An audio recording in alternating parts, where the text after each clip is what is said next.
It is fulfilling my sponge needs. What's up, everyone, and welcome to today's video.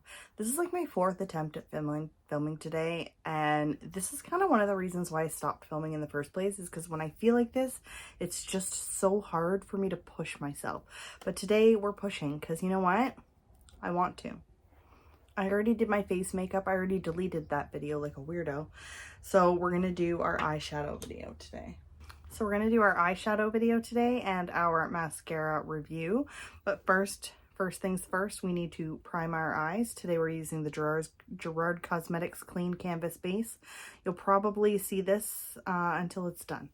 I'm getting really close to finishing it. A little bit goes a long way. It is very pigmented. Oh wow, that might have been way too much. I'm just going to blend it in using a sponge. This is the sponge I used for my makeup today. This is the Cookies and Cream sponge from e.l.f. I grabbed this at the Dollar Tree last week, and I think if I'm by the Dollar Tree and I see it that these are there, I'll probably buy one or two more just because it's a pretty good sponge. It is fulfilling my sponge needs. And today the eyeshadow palette we will be using is the Cara Duo from Cara Beauty. This is the Cool Whatever palette. I love this color story. It's so nice. I sat down the other day and thought this looks like a lot like the Stone Cold Fox palette, and it does. But this one's, honestly, I think I like it better. So the first thing I'm going to do is I'm just going to go with that first shade, Zen. And I'm just going to use that to kind of dust it all over my lid. Make sure nothing weird happens with the eyeshadow base. I hope everyone is having a great day. As I said earlier, I was kind of struggling sitting down to film. So now that I have the camera on, I have the eyeshadow in front of me, I'm feeling a little bit better. So as I said, this color story is gorgeous. I won't be swatching all of it, but there are a few that really kind of catch my eye every time. So like this shade, Chilled, Easy Peasy, Oh Please. We're gonna swatch a few. So this first one will be Oh Please. Whoa. Whoa. So in the pan, it almost looked like a darker kind of pink. Whoa. Whoa. That's like, wow. That's so freaking pretty. Okay. Hold the phone. Did I swatch this yet? Maybe I didn't swatch this. Oh no, I know I did, because this shade called Being Edgy has also been swatched, and we're gonna swatch that one right under it. Oh. Okay, so after I film this, I plan on like sitting down and ranking my Cara Beauty palettes, because like ones like this one, the shimmers are really creamy from what I can tell so far, but I have other ones like the Time Traveler palette. The shimmers weren't on it. They're mattes though. So nice. I think first thing I'm going to do is I'm going to just go in with the shade Logging Off. And that's just going to be my transition shade. Not too much coming back off, like kicking up. That's not bad. These have a mirror. You know, like ColourPops don't have mirrors. I already like this better. 100%. I don't have any complaints.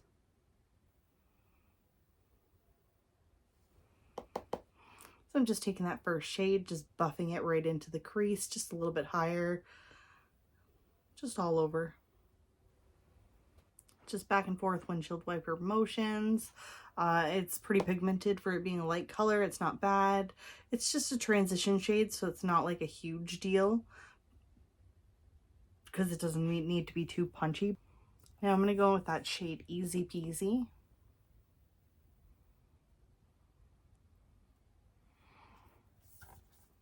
And I'm also going to toss that in the crease. It's a little bit darker, not too dark. Oh, it's actually quite a bit darker. That's okay. Same brush.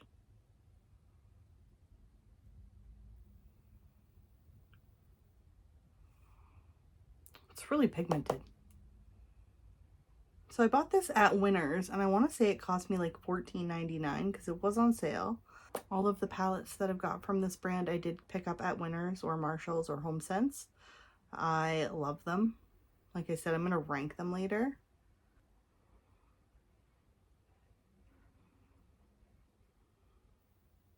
I find their matte shades to be super consistent, whereas their shimmer shades are kind of hit and miss. And now I'm going to go in with this dark shade, Keep Scrolling, on a smaller brush. And I'm just going to focus that on the outer corner, and I'm going to tap it in.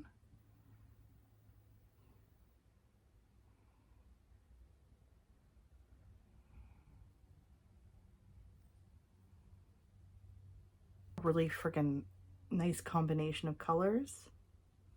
Same thing on the other side. I'm going to go in with a little brush, and I'm just going to kind of buff around those edges. I don't want to drag it any higher. I just want it all blended. Same thing on the other side. No harsh lines today. So now we're going to dip into So Worth It. That is the shimmer shade right here. I'm going to use a flat brush, and I'm going to focus that right here, but not all the way in.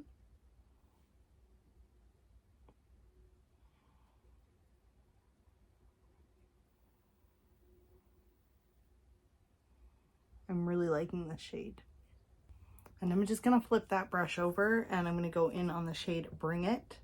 These shimmer shades are so fucking creamy.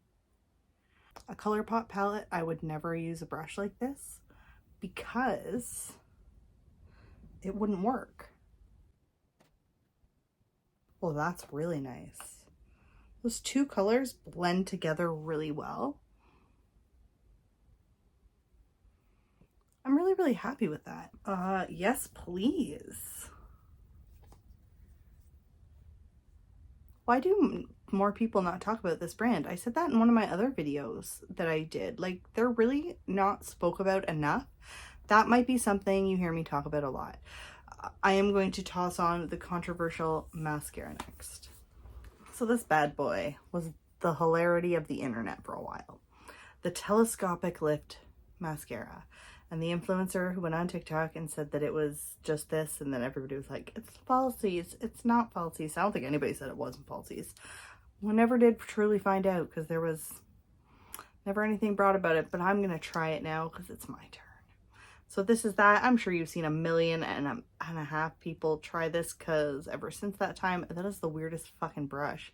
It's got the super spiky ends on it, and then it's kind of curved, and I don't know. We'll just have to, we're just gonna give it a go. Let's go first. So don't fucking hurt yourself.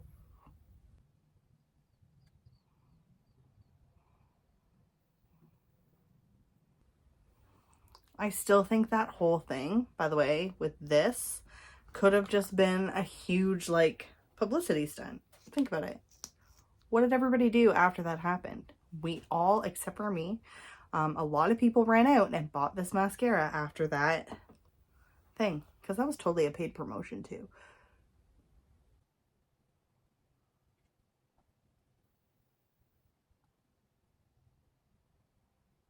Falsies not necessary, which is good because I'm never going to put them on because I friggin' hate falsies. That's really nice actually.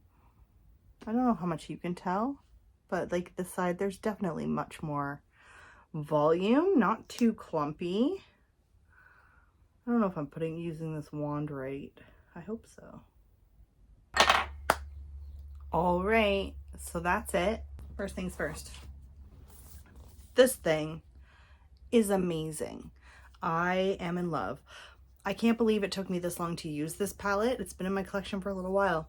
Now that we're here at the trailer, we're using makeup. There's no reason for me not to be filming YouTube. Except I do start a full-time job tomorrow, so we'll see. But I still plan on doing my eyeshadow. I'm not working 12-hour days anymore, so overall, highly recommend this palette. This is so nice. I can't wait to use it again. I'll probably make it like a palette of the week, so I'll probably get a couple more looks with it. And this mascara is pretty freaking good, so I kind of like it. Yeah, I don't know, you tell me. Can Can you tell the difference? I think it's a pretty nice mascara. And let me know what you think of the ugly light in the background, by the way. It doesn't work. I wish it worked, just because it's so ugly. Makes me happy. Thank you all so much for all of your continued support. I cannot wait to see you in my next video. Thank you all so much, and I will see you soon. Bye for now.